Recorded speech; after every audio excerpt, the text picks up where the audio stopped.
Assalamualaikum warahmatullahi wabarakatuh. Pada pertemuan sebelumnya, kita sudah belajar mengenai analisis regresi linier dan analisis regresi berganda. Pada pertemuan hari ini, kita akan belajar mengenai analisis regresi berganda pada variabel dummy. Jadi, sebelum saya mulai pembelajarannya, saya ada sedikit catatan teman-teman. Regresi berganda dengan variabel dummy itu berbeda ya teman-teman dengan regresi logistik. Jadi bedanya ketika kita pakai regresi berganda dengan variabel dummy, yang dikategorikan adalah variabel independennya. Sedangkan nanti kalau teman-teman ketemu regresi logistik, yang dikategorikan adalah nilai Y-nya. Langsung saja teman-teman, saya mulai, saya share screen.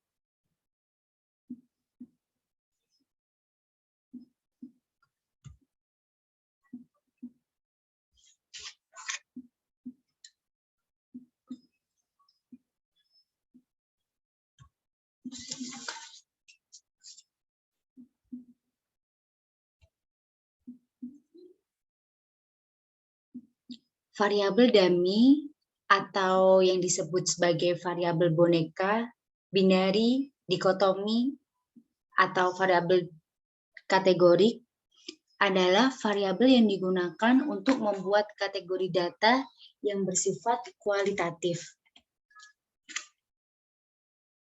Jadi variabel dummy digunakan untuk mengkuantitatifkan variabel yang bersifat kualitatif, khususnya yaitu jenis data yang nominal.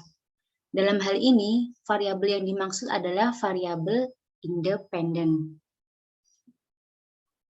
Jadi teman-teman, pada dasarnya variabel dummy itu tidak mempunyai arti secara kuantitatif, tetapi hanya digunakan untuk mengidentifikasi perbedaan kategori dari variabel yang bersifat kualitatif.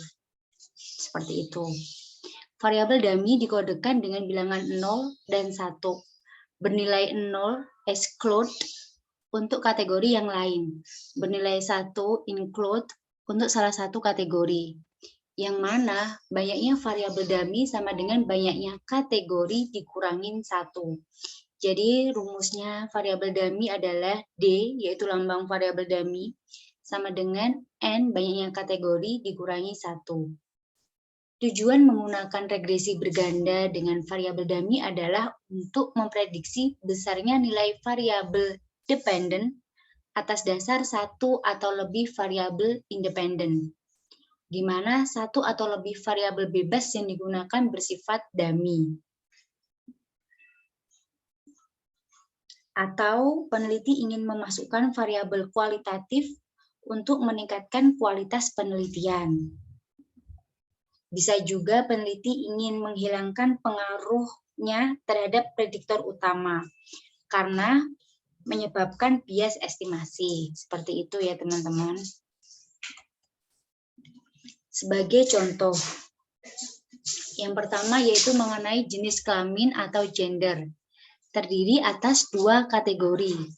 Jadi dapat didefinisikan 2 dikurangi 1 sama dengan 1 variabel dummy, yaitu D sama dengan 0 untuk laki-laki dan 1 untuk perempuan. Pengkategorian ini didapat dari peneliti sendiri yang menentukan, atau ada aturan tertentu dalam soal itu juga bisa dipakai. Selanjutnya yaitu mengenai status pernikahan yang terdiri atas 3 kategori, yaitu belum kawin, kawin, duda, atau janda. Jadi apabila didefinisikan 3 dikurangi 1 sama dengan 2 variabel dummy. Jadi terdapat 2 variabel dummy, yaitu D1 dan D2, yang mana 1 kawin dan 0 untuk lainnya, belum kawin, duda, atau janda sama dengan 0. Untuk D2-nya 1 duda atau janda, sedangkan belum kawin atau kawin yaitu didefinisikan dengan 0. Jadi dapat disimpulkan bahwasanya apabila nilai D1 0 dan D2 0, berarti itu mengkategorikan bahwa status pernikahannya yaitu belum kawin. Dan apabila D1-nya 1 dan D2-nya 0, yaitu mendefinisikan bahwa status pernikahannya adalah sudah kawin. Dan apabila D1-nya 0 dan D2-nya 1, itu mendefinisikan bahwa status pernikahannya yaitu duda atau janda. Seperti itu, teman-teman. Selanjutnya yaitu mengenai tingkat pendidikan yang terdiri atas 4 kategori. Misalnya SD, SLTP, SMU, dan diploma atau sarjana. Jadi dapat didefinisikan 4 dikurangi 1 sama dengan 3. Jadi terdapat 3 variabel dummy, yaitu D1, D2, dan D3. Yang mana 1 yaitu SLTP, sedangkan 0 untuk yang lainnya, SD, SMU, diploma atau sarjana 0. Untuk yang D2-nya yaitu SMU 1 dan 0 untuk yang lainnya. Sedangkan D3-nya diploma atau sarjana 1, 0 untuk yang lainnya. Jadi dapat disimpulkan bahwa apabila variabel dummy D1, D2, D3-nya 0, berarti tingkat pendidikannya yaitu tingkat pendidikan SD. Dan apabila D1-nya 1, D2 dan D3-nya 0, yaitu menunjukkan tingkat pendidikan yaitu pendidikan SLTP. Dan apabila D1-nya 0, D2 1 dan D3-nya 0, yaitu menunjukkan tingkat pendidikan SMU. Dan apabila D1, D2-nya 0 dan D3-nya adalah 1, yaitu menunjukkan tingkat pendidikan diploma atau sarjana. Seperti itu. Jadi secara umum, model regresi berganda dengan variabel dummy itu sama saja seperti model regresi berganda. Perbedaannya adalah pada variabel independen yang digunakan, yaitu mengandung variabel dummy. Misalnya disajikan model dengan 3 variabel dependen dan 2 diantaranya dummy, yaitu sama seperti contoh yang status pernikahan. Jadi didapatkan modelnya Y sama dengan beta 0 ditambah beta 1 X ditambah beta 2 D1 ditambah beta 3 D2 ditambah error. Teman-teman juga bisa mendefinisikan model yang didapat dari tingkat pendidikan, yaitu karena terdapat 4 variabel dependen dan 3 diantaranya adalah dummy, maka didapatkan modelnya Y sama dengan beta 0 ditambah beta 1X ditambah beta 2 D1 ditambah beta 3 D2 ditambah beta 4 D3 ditambah error. Seperti itu ya teman-teman. Selanjutnya yaitu kita masuk ke contoh. Teman-teman buka modulnya halaman 27. Sebagai contoh, disajikan data gaji, yaitu Rp10.000 per bulan, tingkat pendidikan, dan usia 20 orang karyawan pada divisi marketing sebuah perusahaan. Pada tingkat kepercayaan 95%, tentukan persamaan regresi berganda dengan variabel dummy. Jadi penelitian ini digunakan untuk mengetahui dengan usia yang sama apakah nanti tingkat pendidikan itu memengaruhi gaji karyawan. Seperti itu. Langkah-langkah dalam analisis regresi berganda dengan variabel dummy, yang pertama yaitu kita menginputkan data ke lembar kerja SPSS. Yang pertama, data diinputkan dengan variabel, yaitu pertama gaji Y, usia X1, dan tingkat pendidikan yang merupakan variabel dummy. Karena terdapat 3 kategori, yaitu SMU, diploma, dan sarjana, berarti terdapat 2 variabel dummy, yaitu dari rumusnya D sama dengan N-1, D sama dengan 3 dikurangi 1. Yaitu terdapat 2 variabel dummy, D1 dan D2. Untuk 1 diploma dan 0 lainnya. Sedangkan D2-nya untuk 1 sarjana dan 0 lainnya. Berarti nanti akan didapatkan 3 model, yang mana apabila D1 0, D2 0, berarti menunjukkan tingkat pendidikan SMU. Dan apabila D11, D20 berarti menunjukkan tingkat pendidikan diploma. Dan apabila D1-nya 0 dan D2-nya 1 berarti menunjukkan tingkat pendidikan sarjana. Seperti itu. Langkah selanjutnya yaitu kita menginputkan ke dalam lembar kerja SPSS. Langsung kita praktekkan ya teman-teman. Di variabel view terdapat 4 variabel yaitu gaji sebagai variabel dependent, usia X1, D1 sebagai X2, dan D2 sebagai X3. Untuk D1-nya tadi kita udah mendefinisikan bahwa 0 lainnya dan 1 diploma. Sedangkan untuk D2-nya tadi kita juga sudah mendefinisikannya bahwa 0 lainnya serta 1 untuk sarjana. Selanjutnya yaitu kita menginputkan pada lembar data view. Jadi pengkategoriannya seperti ini.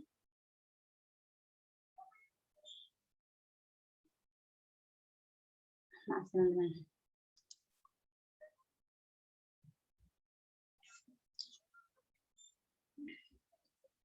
Sudah.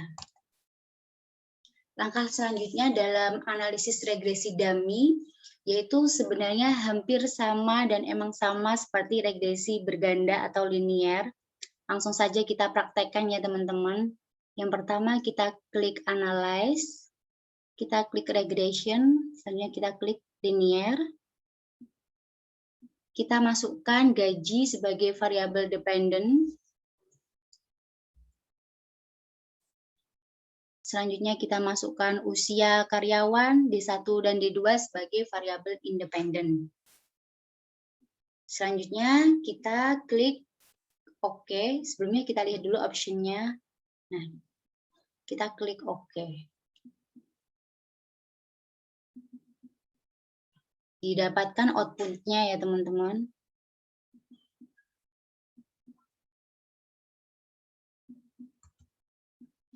Dari output yang pertama seperti biasanya yaitu didapatkan output variabel enter atau removed.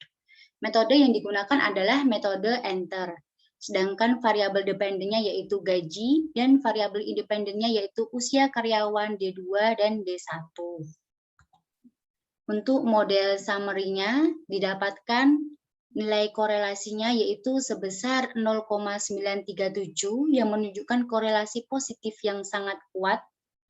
Dan nilai adjusted R-square-nya yaitu 0,854 yang menunjukkan bahwa variabel dependent dapat dijelaskan oleh variabel independen sebesar 85,4%. Selanjutnya yaitu diketahui bahwa ANOVA nilai sigma yaitu 0,000 kurang dari alfa 0,05 sehingga H0 ditolak. Dengan kata lain, minimal ada satu variabel yang signifikan masuk ke dalam model. Jadi, analisis dapat dilanjutkan. Selanjutnya yaitu mengenai koefisien.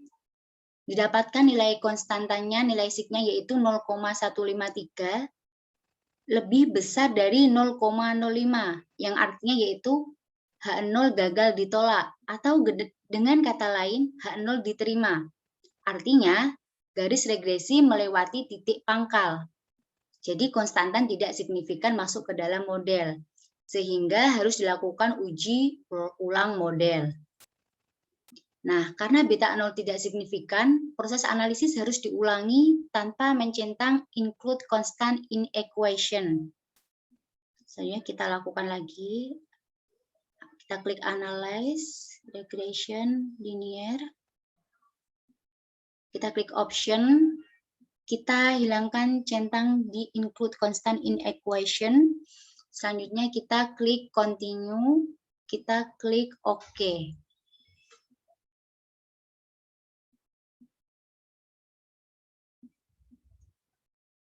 Ini didapatkan output yang baru ya teman-teman.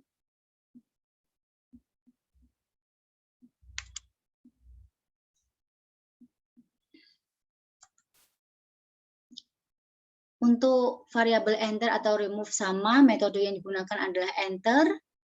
Variabel dependentnya yaitu gaji dan variabel independennya D2, D1 serta usia karyawan. Untuk model summary-nya didapatkan bahwa nilai R-nya atau nilai korelasinya yaitu sebesar 0,996, yaitu yang menunjukkan korelasi positif yang sangat kuat, dan nilai adjusted R square-nya yaitu 0,991, bahwasanya variabel dependen dapat dijelaskan oleh variabel independen sebesar 99,1%. Ini bukan nilai R square ya teman-teman, nilai R ya. Selanjutnya ANOVA-nya nilai sig kurang dari alfa, sehingga H0 ditolak, minimal ada satu variabel yang signifikan masuk ke dalam model. Jadi analisis selanjutnya dapat dilakukan. Selanjutnya untuk nilai koefisien, didapatkan usia karyawannya nilai sig-nya 0,00, D1-nya 0,042, dan D2-nya 0,00, yang menunjukkan bahwa nilai sig ini kurang dari alfa. Yang berarti garis regresi tidak melewati titik pangkal, artinya koefisien dari beta 1, beta 2, dan beta 3 masuk ke dalam model. Seperti itu teman-teman.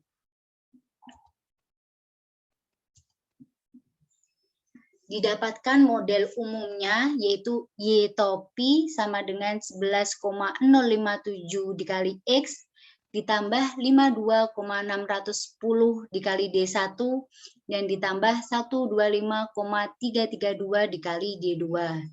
Jadi modelnya ini didapat dari ini ya teman-teman. Nah, dari model di atas dapat dikembangkan menjadi 3 model regresi sesuai dengan kategori pendidikan.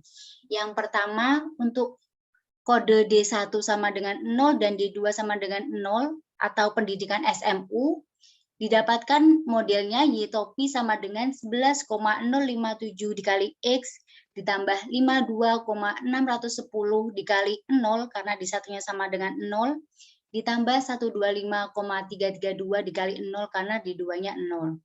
Jadi untuk model pendidikan SMU didapatkan Y topinya sebesar 11,057X.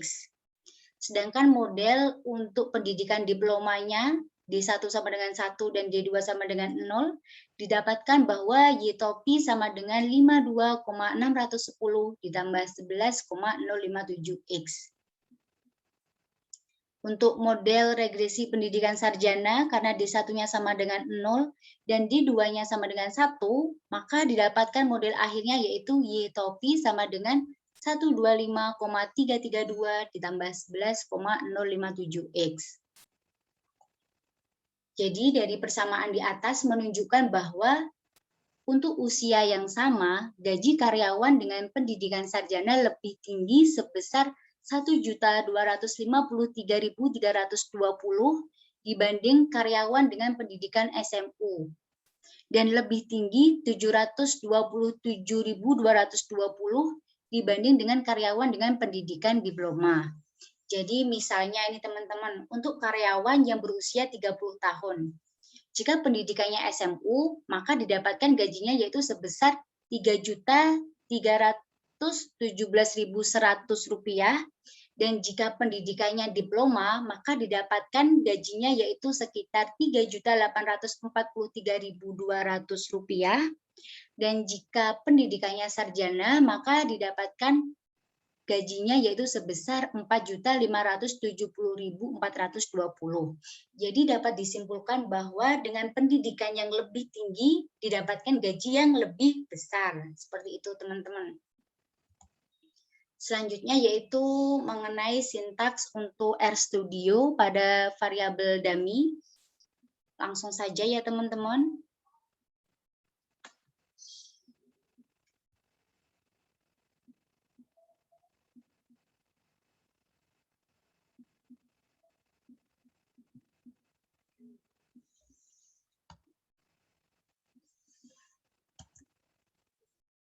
Jadi file yang saya simpan adalah regdummy sama dengan read delim clipboard regdummy. Selanjutnya yaitu mendefinisikan variabel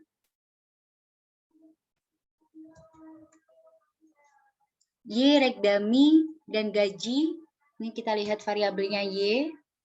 Selanjutnya untuk variabel X1-nya, X1 sama dengan rek dummy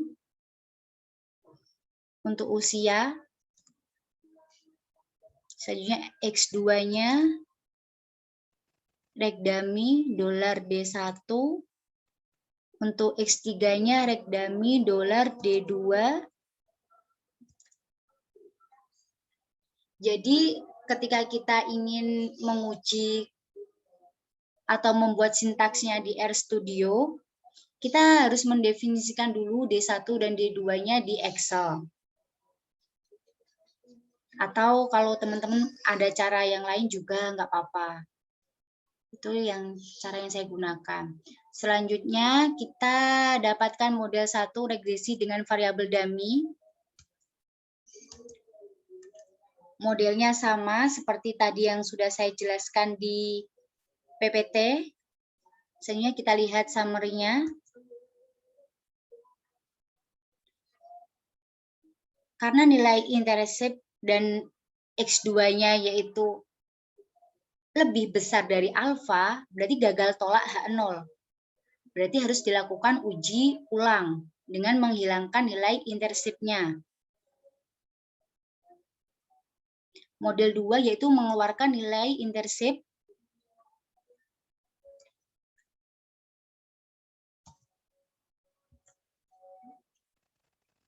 Jadi untuk sintaksnya regresi dummy sama dengan LM Y tak hingga -1 ditambah X1 tambah X2 tambah X3, koma data sama dengan rek dummy. Jadi kalau kita ingin menghilangkan intercept, kita harus menambahkan sintaks -1. Seperti itu ya teman-teman. Didapatkan modelnya sama seperti yang kita dapat tadi. Selanjutnya kita lihat summary-nya. Untuk summary-nya sendiri, sama ya teman-teman. R-square-nya 0,9921, adjusted R-square-nya 0,9907.